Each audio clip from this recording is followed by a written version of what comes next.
The books are being written about Joe Biden and his team covering up his cognitive decline. This on top of the Hur tapes that have been released. So what does this mean for accountability in Washington? We're going to discuss it. It's Verdict with Senator Ted Cruz, and it starts right now.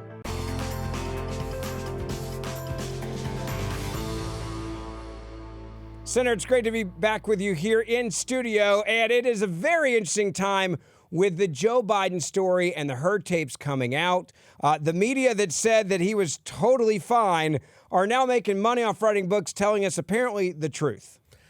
Well, every single day now we're getting more and more information about just how bad it was. Look, you and I knew that Joe Biden had experienced very significant mental decline, but as bad as we thought it was even worse. We're now finding out that he had a serious mental decline before he was even sworn in as president, that it was present the entire time he was in the White House, that it got worse and worse.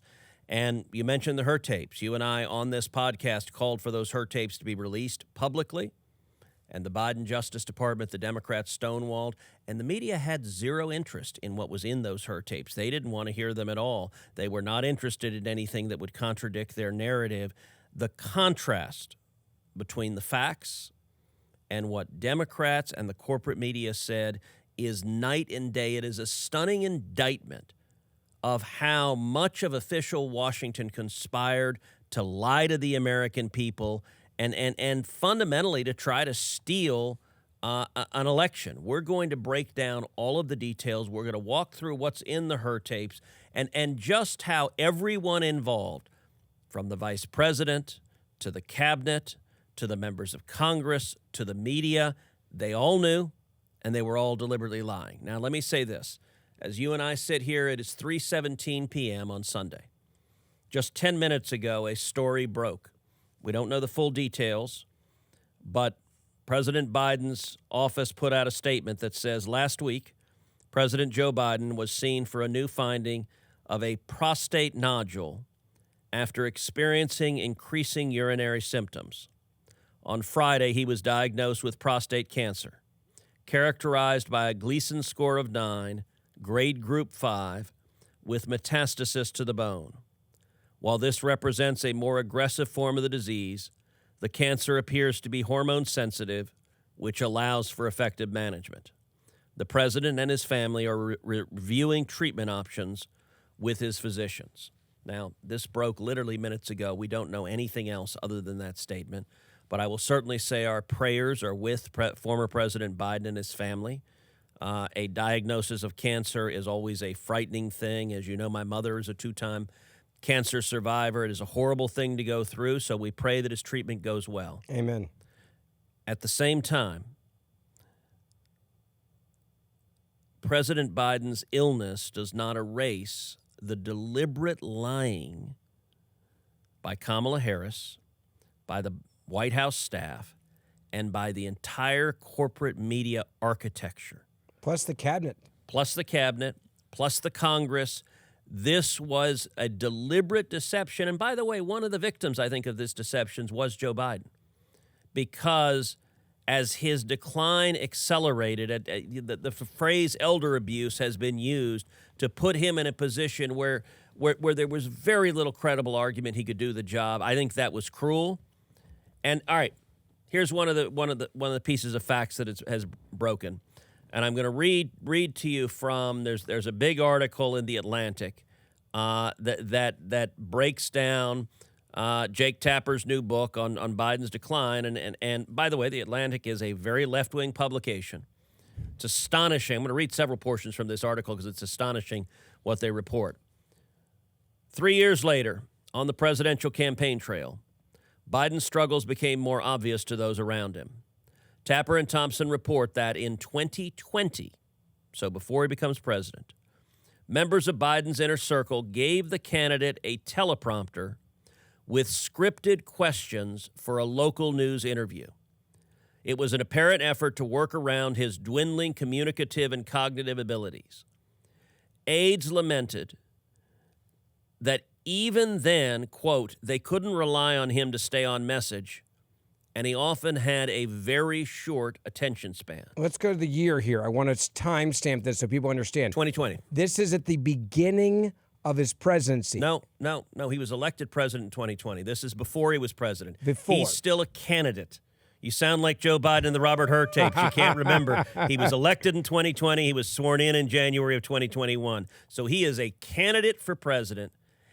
And I got to tell you, look, I have been in the Senate for 13 years. I've done at this point probably thousands of interviews. I have no idea how many interviews I've had. I've never once had the questions on a teleprompter. I've never once had answers on a teleprompter. I've read from a teleprompter. If I'm like recording a speech or something, a teleprompter can be helpful. You know, if you're recording a TV commercial, you'll have a script up on a teleprompter. But the idea of an interview is you're supposed to be answering questions. And not pre-scripted. You're not reading something somebody else wrote for you.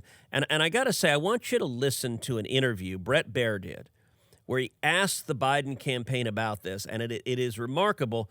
The Biden campaign is dodging, they're evasive, they don't want to answer the question, and nobody else in the media cared to even ask the question. Yeah, before we play that, I want to tell you about our good friends over at Patriot Mobile real quick. You've heard me talk about Patriot Mobile for a while, and you probably already know that for years they've stood in the gap for every American who believes that faith, family, and freedom are worth fighting for.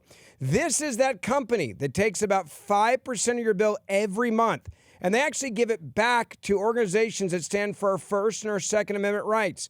They stand for the rights of unborn children, and they also stand with our military, our veterans, our first responders, and our wounded warriors. They're the real deal. You may not realize, but when you pay your bill to Big Mobile, you're actually paying for a radical left agenda. And that is why you need to switch to Patriot Mobile. Now, you may say, well, switching is hard. It's actually really, really easy. There are no store visits, no hassle. You keep your same number you've got now, you keep your phone, or you can upgrade to a new one. And their 100% U.S.-based team can activate you literally in minutes right over the phone. And get this, Patriot Mobile is one of the few carriers with access to all three major networks in the U.S. That means you get amazing nationwide coverage. Plus, they can even put a second number on a different network on your same phone. It's like carrying two phones in one. And they have unlimited data plans, mobile hotspots, international roaming, internet on the go devices, and home internet backup. You can't get all this from the big guys. So what are you waiting for? Make the switch today. Go to patriotmobile.com/verdict. That's patriotmobile.com/verdict or 972-PATRIOT right now. Use the promo code VERDICT. You're going to get a free month of service switching to Patriot Mobile and defend freedom with every call and every text you make. That's patriotmobile.com/verdict or 972-PATRIOT. Senator, all right, let's play this audio again. This is from Bret Baier's show on Fox News Channel. Take a look. Has Joe Biden ever used a teleprompter during local interviews or to answer Q&A with supporters? Brett, we are not going to engage. This is straight from the Trump campaign's talking they're point. using it. And what it does, Brett, is it's trying to distract the American people. They're using it. They talk about it every day. Can you say yes or no? That's because they talk about it every day, Brett, because they don't have a coherent Well, you have an answer. Yes or no? Brett, they talk about it every day because they don't have a coherent argument for why Donald Trump deserves re-election, deserves 4 more years. We know that he lied to the American people. We know that he has not shown leadership during this crisis, and they are desperate to throw anything they can against the wall to try to distract from that fact. I understand, but you can't answer the question. Brett, I am not going to allow the Trump campaign to funnel their questions through Fox News and get me to respond to that. I don't think any of us realized how telling that interview was. Because it said 2020 at the bottom of the screen. It was the election, right, of 2020. The cover-up of Joe Biden's cognitive decline, as you mentioned a moment ago, started before he even became president. And I'm not aware of anyone else in the media other than Bret Baier that asked that question. There may have been some, but I don't know of anyone else. Certainly CNN. I don't recall CNN reporting, It is, in fact, if you even brought it up, they were angry at you, right? And it's worth underscoring how unusual. You've been in journalism and in politics a long time. Have you ever encountered any other candidate for any other office that has scripted questions and answers from local reporters. No. And in fact, the higher that office gets, the bigger of the office, the less likely it would be for that to be acceptable. Like, even if it was running for dog catcher, this wouldn't be normal. But the fact that you're talking about the presidency of the United States of America is insane. The only other instance I can think of that was like this is there was an instance with CNN on the Mitt Romney, Barack Obama debate with Candy Crowley, where, what was it? I guess Donna Brazile was accused of giving Obama the questions ahead of time, and it was a big scandal. Yeah. I mean, that's how bizarre it out of the mainstream. Now, let me read you another story from the same article in The Atlantic from the book. The book's most astounding, previously unreported story from Biden's 2020 campaign concerns his staff's attempt to create videos of the candidates speaking with voters over Zoom. Tapper and Thompson's description of this is worth quoting at length. Biden would sit in a room with several monitors beaming the faces of real Americans in front of him so that he could discuss issues of importance. Remember, this is during COVID. The videos came back, hours of footage. Some on the team couldn't believe their eyes. Quote, "The videos were horrible," one top Democrat said. He couldn't follow the conversation at all. Quote, "I couldn't believe it," said a second Democrat who hadn't seen Biden in years. "It was like a different person. It was incredible. It was like watching Grandpa who shouldn't be driving." A special team was brought in and told to edit the videos down to make them airable, if only a few minutes worth. They had to get creative. The authors go on to write, quote, "Edited, the videos likely appeared fine to viewers. Biden no worse than any other senior on Zoom. But two of the Democrats who were involved in the film's production together were dumbfounded.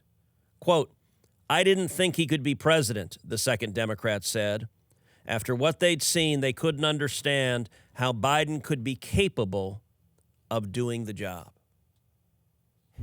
That was in 2020. Yeah. That was before he was president.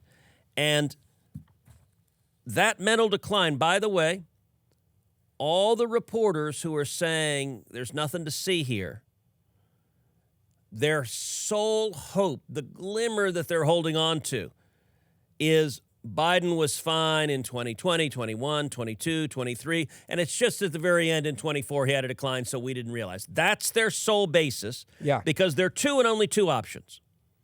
One, Biden had declined badly the entire time, and the entire media lied and covered it up, or two, it was precipitous at the end. Now, on Friday's pod, we played a montage of all of the corporate media hacks just covering for Biden's decline. Year after year after year. We've got another montage that we're going to play right now. This one's a video montage, so this is one of the episodes that we do on YouTube on video as well, so you can watch it. And it shows how they were walking the walk and talking the talk. They were reading their talking points, and their talking points is Joe Biden is Albert Einstein combined with like absolute precision. He's amazing. He's no mental decline at all. They stuck to their talking points. Take a look. Start your tape right now, because I'm about to tell you the truth. And F you if you can't handle the truth. This version of Biden is the best Biden ever. She knows so long as she was 9. In fact, I think he's better than he's ever been. President Biden has a photographic memory. His understanding and mastery of a complicated geopolitical situation is remarkable. He is sharp, intensely probing, and detail-oriented and focused. Jackie, are you here? Where's Jackie? I didn't think she was going to be here. I was sitting, 2 feet from him across the table, and he was, intense. Have trouble walking sometimes? Yeah, so did FDR. He wanted GD war. But he's totally focused. He's very sharp. They say he's sharp in meetings and so on. Very lucid, very well informed. Biden is stately, and he comes with gravitas. There hasn't been, as far as I know, a single claim that Biden made a mistake. Ageism is an issue. Americans have a rich history of holding people's physical characteristics against them. Okay, you can ask African Americans. He's older. That doesn't mean that he is unfit, and there's a lot of ageism there. Now, this age attack, this obsession by the right. Joe Biden may not be able to speak for himself the way that he used to. They want to think to take on government if we get out of line, which they're talking again about, and that's him lying around. I think people should be speaking up for Joe Biden. Americans and reporters in the media are just judging him by a physical appearance, and it's horribly unfair. Age is an asset. He showed exactly how with it he is. The flip side of this coin is that he has a tremendous amount of wisdom and experience. Have you heard any concerns from anyone who has met with President Biden about him seeming a little slower? No. More wild speculation from a bunch of people who have probably never been in a room with Joe Biden and certainly don't have medical degrees that I'm aware of. You don't get paid for performance to be president. The job is not a job of endurance. I don't see Donald Trump out bike riding like Joe Biden. It's the Hillary's email. All they have is that he's old. He can clear a dementia bar, and that's probably a win. The media are not fair, and they're getting less and less fair, and things are frightening. You have Wall Street Journal running a horribly sourced piece saying that Biden is unfit. Dubious Wall Street Journal report about the president's acuity. Shoddy story by the Wall Street Journal questioning Biden's mental fitness. Wall Street Journal story had a lot of flaws, as you said. But Sinclair, they didn't do any original reporting. They didn't follow up. They didn't do any work. The hero of today is Hirsch Goldberg Poland, and is still... He is not here with us, but he's still being held by Hamas. But a huge part of the Mueller report talks about Russian disinformation tactics. And one of the themes this election cycle is that Joe Biden is too old to lead. And so everyone is seizing upon this. What do you say to that? I mean, that's just, they're insisting there's no mental decline. In fact, he's phenomenal. So we heard 2020. He had to have a teleprompter to be interviewed by a local reporter. He couldn't do a Zoom with real people because it was incoherent and seemed like your grandfather who you wouldn't want driving. Here's 2022, and this is again from the Atlantic article. In 2022, according to one witness, Biden found himself unable to remember the name of his own national security advisor, Jake Sullivan. Steve, he called him at least twice. Or his communications director, Kate Bedingfield, whom he once resorted to calling press. Now, that is not normal. And people need to understand, you're around those two individuals on like virtually a daily basis, sometimes multiple times a day. And listen, Bob, it is weird not to know the name of someone you deal with daily. John, I couldn't agree with you more. Like what? Okay. To not know your own national security advisor is not okay. That's a problem. And so you and I have asked multiple times on this podcast a question I've been asked literally thousands of times by Texans: who's running the country? What's interesting, there's a segment in this Atlantic article where they address that, and here's what they say. As some high-ranking Democrats quoted anonymously in the book put it to Tapper and Thompson after Biden's disastrous debate last June, quote, just who the hell is running the country? At least one unnamed source close to the Biden administration was willing to provide the authors with an answer.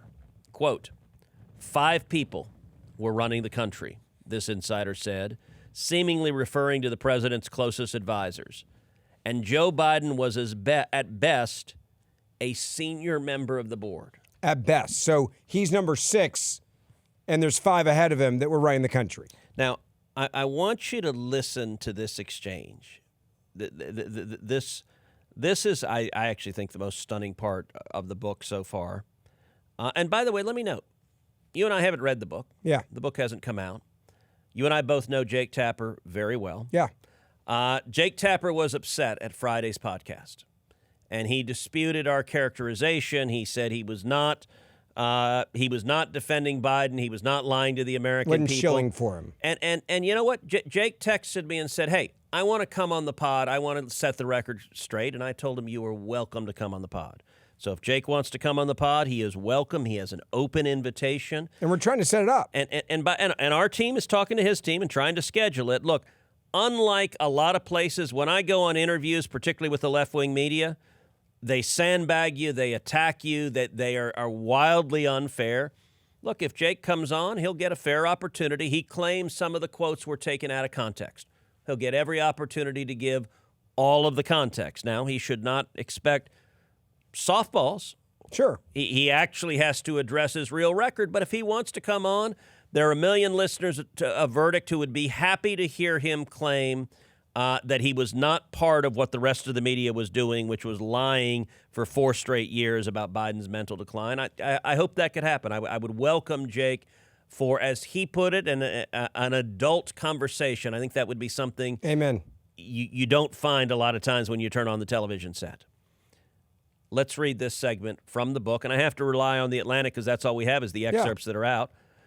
Here's what it says, quote, near the end of their book, Tapper and Thompson offer a glimpse into how powerful Democrats responded to the grim spectacle of Biden's early summer face-off with Trump. The authors describe a scene at the home of James Costos, an ambassador to Spain under Obama, where celebrities and politicians gathered to watch the debate. As a doddering Biden tanked on stage in front of 50 million Americans, the film director and Democratic donor Rob Reiner became scared, then furious. I do kind of like Meathead scared and furious. That makes me happy. Yeah, right. Quote, we are going to lose our effing democracy because of you. It doesn't say effing. I abbreviated it. He screamed, seeming to direct his ire at the closest thing to a Biden official in the room, second gentleman Doug Emhoff.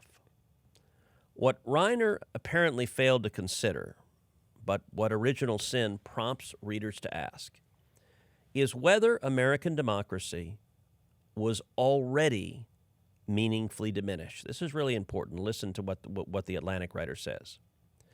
Describing how some in the Biden world justified propping him up for re-election in 2024, a longtime aide told Tapper and Thompson he just had to win, and then he could disappear for 4 years.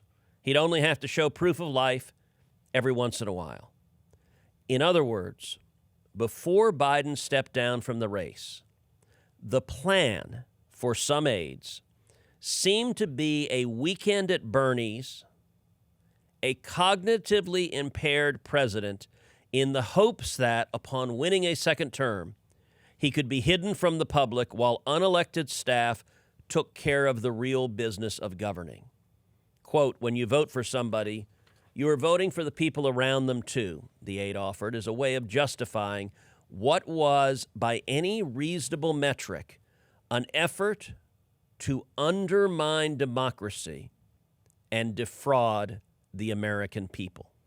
So to be clear, what Democrats were doing in and around Joe Biden is, number one, he wasn't running the country. At best, he was 6 on the pecking order list. If we believe the 5 who are above him, I'd love to know. And we don't know the 5. Yeah, I want to know those names. Do the American people get to know the 5? Is that? Yeah, I would love to know. And that brings up a question. And are there any reporters at ABC, NBC, CBS, CNN asking that question? Do they? Who are the 5? Who are the big 5 that were elected by no one? Like when you list the presidents in the history book. Do you list the 5? Is 46 going to have an asterisk and be the actual president with the following 5 people, or does nobody care? Look. Which brings me to the question that I think everybody listening right now or watching is thinking. There has to be some sort of investigation, in theory, to figure this out so it never happens again. I don't care if it's Republican or Democrat. If you're incapacitated as a Republican, you shouldn't have a country run by a pyramid of 5 random people that no one elected that, hell, you can't even name or are not being named. I agree with you, and the standard, I want to quote again from the left-wing Atlantic, the quote, this was, quote, by any reasonable metric, an effort to undermine democracy and defraud the American people. Every Democrat who lied to the American people ought to be asked about their effort to undermine democracy and defraud the American people. Now, one of the things they did is they kept hidden the Hur tapes. And let's remind people quickly the Hur tapes, 2023. So Robert Hur was a special counsel appointed, and it was an inconvenient fact. So the Biden Justice Department desperately wanted to stop Donald Trump from getting reelected. They wanted to stop the voters from voting for him. So they indicted him. They indicted him multiple times. One of the things they indicted him for was allegedly improperly storing classified documents at Mar-a-Lago. And then they had the incredibly inconvenient fact that Joe Biden had committed the exact same thing not once but over and over and over again, and he was caught red-handed. And maybe have had documents I said back to when he was like in the Senate. When he was in the Senate, classified documents, which is bizarre. You and I talked about in the Senate. I can tell you with an absolute fact there are 0 classified documents in my house. There are 0 classified documents by my antique Corvette, because I don't have an antique Corvette. And I can tell you there aren't classified documents anywhere else. Why? Because I've only read classified documents one place, which is in a SCIF. A SCIF is a secure compartmental location in the basement of the Capitol. I've read a lot of classified documents, but I go down to the SCIF, I read them there, and I leave them there. So I don't stick them in my socks or underwear, which, by the way, Bill Clinton's National Security Advisor Sandy Berger did. Yeah. I don't smuggle them out. So I don't know how Joe Biden, as a senator, had classified documents at his beach house, because I never took them. I've never once taken them out of the SCIF. But I want you to listen. So Robert Hur was a prosecutor. He was assigned to investigate Joe Biden. He concluded, by the way, Joe Biden violated the exact same law that they were prosecuting Donald Trump for allegedly violating. And then DOJ refused to prosecute Biden because they said he was incompetent to be tried. Yes. And Robert Hur had some descriptions about how Biden, you couldn't convict him in front of a jury because he was an old man with a poor memory and no jury would convict him. And the entire Democrat machine roared back at him. The media, all the people who were covering up Biden, they tried to demonize Robert Hur as the bad guy.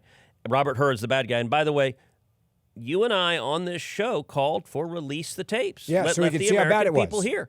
And the DOJ said no. They asserted executive immunity, which was incoherent. It made no sense legally. What they were really asserting is this is politically embarrassing, and people will realize that we're covering up a mentally incompetent president if they're released. Well, they've been released now. I want you to listen. I want you to listen to one segment here. This is the DOJ prosecutor interviewing Joe Biden. This is in 2023. Give a listen. So during this time, we were living in Chambers Road, and there were documents related to the Penn Biden Center or the Biden or the cancer finger shot or your book. Where did you keep papers that related to those things that you were actively working on?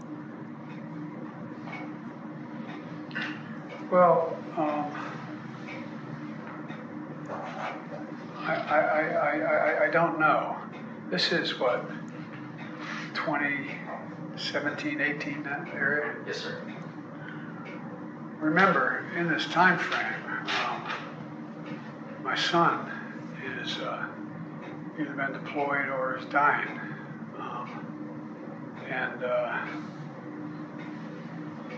And so it was, and by the way, there were still a lot of people at the time when I got out of the Senate that were encouraging me to run in this period, except the president. It's not a mean thing to say. I mean, he just thought that she had a better shot of winning the presidency than I did. And so I hadn't at this point, even though I'm at Penn, I hadn't walked away from the idea that I might run for office again. If I ran again, I'd be running for president. And so what was happening though, what month did Bo die? May 30th, 2018. 2015 he died? May 2015. I think it's 2015. I'm not sure the months are, but I think that was That's right, Mr. President. And what's happened in the meantime is that and Trump gets elected in November of 2017? 2016. All right. So, why do I have 2017 here? That's when you left office, January of 2017. Yeah, okay. But that's when Trump gets sworn in. Right. January. Right. Correct. Okay, yeah. And in 2017, Bo had passed, and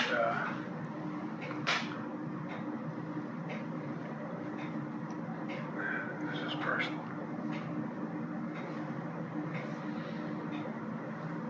The genesis of the book and the title, Promise Me Dad, was I know you're all close with your sons and daughters, but Bo was like my right arm, and that was my left. These guys were a year and a day apart, and they could finish each other's sentences. Bo, I used to go home on the train in the period that I was still in the Senate. Anyway, do you remember? There was pressure, not pressure. Bo knew how much I adored him.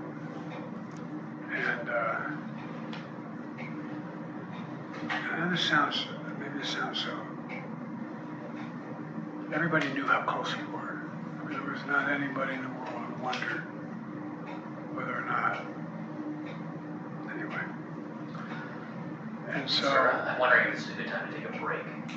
Briefly there. No, let me just keep going to get it done. The last part there, I actually feel bad for Joe Biden. I think it's very clear that people were taking advantage of him. I think this is a form of elder abuse. Yeah, no, that was sad. It is. It is absolutely sad. That is the President of the United States of America. And the fact that there were some people wanting to keep their power, whoever those 5 people were, that they did this to him. Look, and he, do you remember the question that was in the front of that? What was it? It was, where are you keeping classified documents?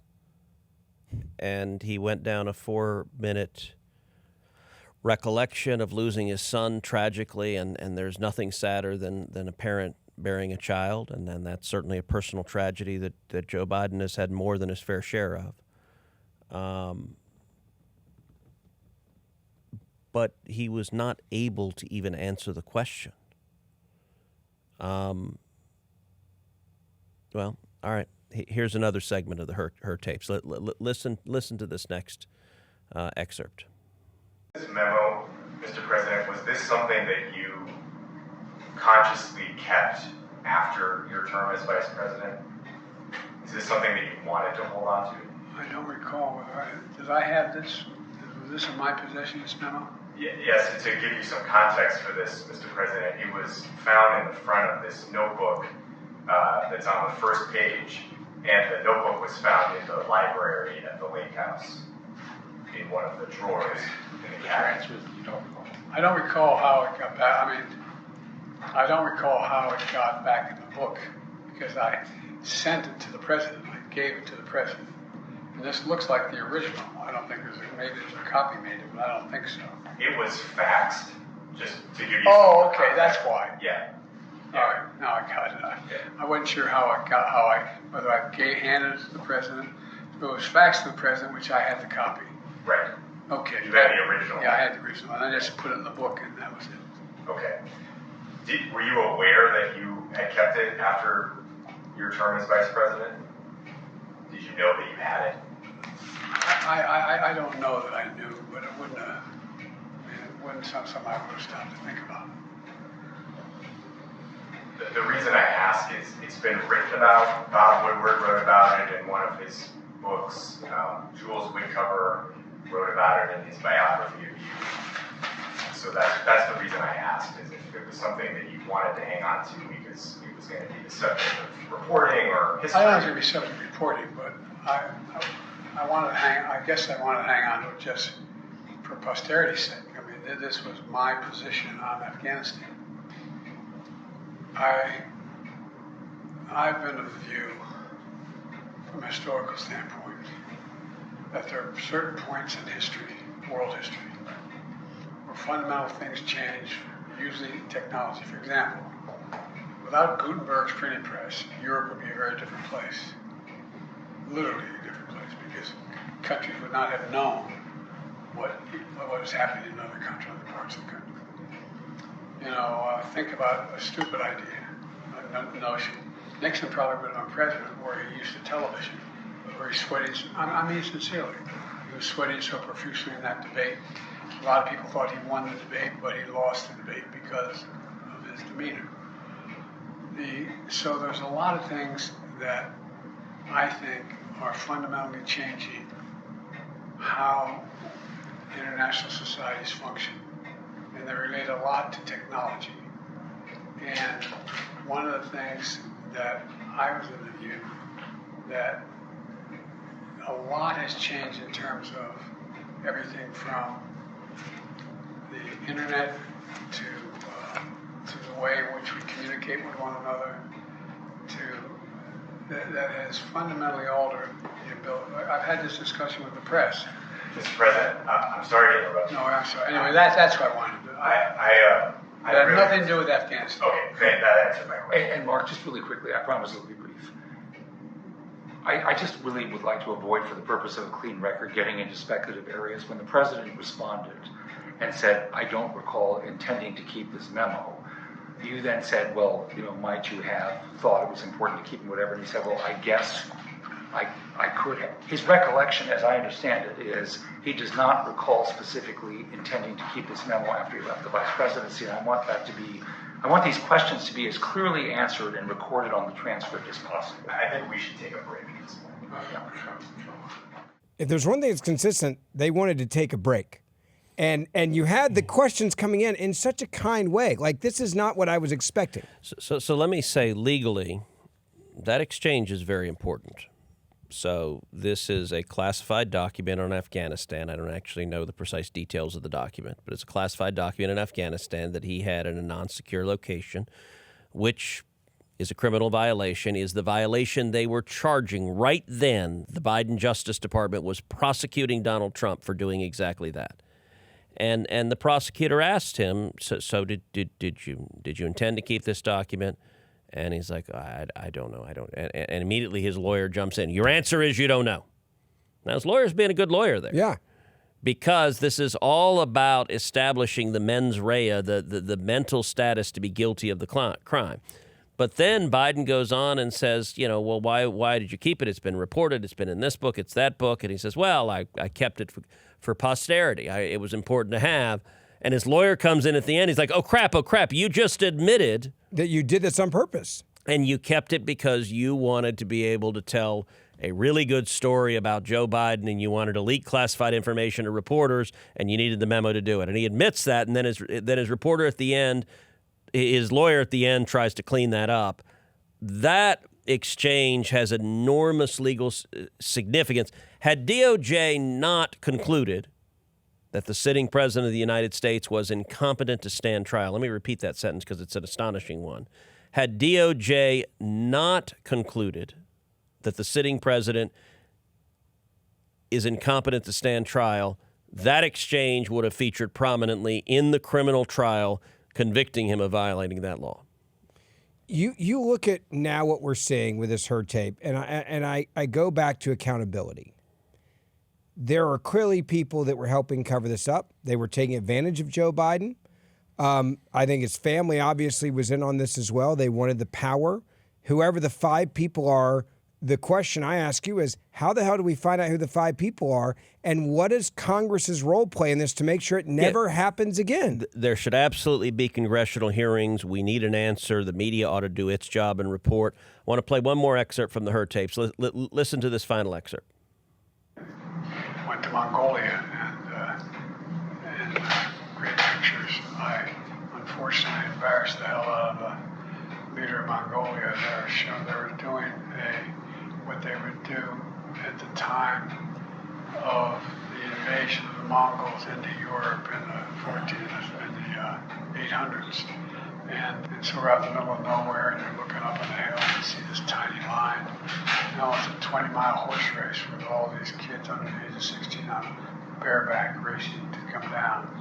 And, they're sumo wrestlers and doing everything they do. And so they walked over and they had a target, big bales of hay 100 yards away. And these guerrillas were, taking shots. And I don't know if it's embarrassed me or to make a point, but they handed the bow and arrow. I'm not a bad archer. But the only problem they were, I could pull it back, so and pure luck, I hit the goddamn target. I really did. Bales of hay, there were like 20 bales of hay with a big target in the middle of the bale of hay. And so I didn't mean anything by it. I turned to the prime minister, handed it to him. The poor son of a bitch couldn't pull it back. So look, if Genghis Khan comes in, if we face the Mongol horde, know that Joe Biden is ready to fire his bow and arrow. Look, there are a lot of things you can say about this interview, but it's very clear why Democrats did not want this released before the election. Because anyone listening would make up their own mind. And I want to contrast what you've heard with your own ears, to what Kamala Harris said right after this report came out. Because Kamala Harris, you asked about the 5 people. I doubt Kamala was one of the 5, actually. I think it was Barack Obama and 4 henchmen.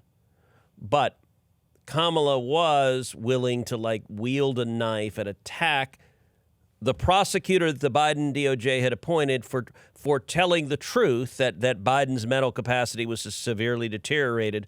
Rather than fess up, rather than be truthful to the American people, she was happy to lie. Give a listen. And what I saw of that report last night, I believe is, as a former prosecutor, the comments that were made by that prosecutor, gratuitous, inaccurate, and inappropriate. October 7th, Israel experienced a horrific attack, and I will tell you, we got the calls, the president and myself, in the hours after that occurred. It was an intense moment for the Commander-in-Chief of the United States of America. And I was in almost every meeting with the President in the hours and days that followed. Countless hours with the Secretary of Defense, the Secretary of State, the heads of our intelligence community. And the President was in front of and on top of it all, asking questions and requiring that America's military and intelligence community and diplomatic community would figure out and know how many people were dead, how many are Americans, how many hostages, is the situation stable? He was in front of it all, coordinating and directing leaders who are in charge of America's national security, not to mention our allies around the globe. For days, and up until now, months. So the way that the president's demeanor in that report was characterized could not be more wrong on the facts and clearly politically motivated, gratuitous. And so I will say that when it comes to the role and responsibility of a prosecutor in a situation like that, we should expect that there would be a higher level of integrity than what we saw. So in front of and on top of it all. So what you just saw was Kamala Harris lying to the American people, doing so knowingly. The guy we heard on the tapes, she interacts every time. I actually want to play one more clip. I want to play Alejandro Mayorkas, the Secretary of Homeland Security. This is on national television describing his experiences with Joe Biden. The most difficult part about a meeting with President Biden is preparing for it, because he is sharp, intensely probing, and detail-oriented and focused. And he's a liar. Okay, if he said that in court, he would be prosecuted for perjury. Yeah. He's lying, and by the way, Mayorkas is a liar. He's a lawyer.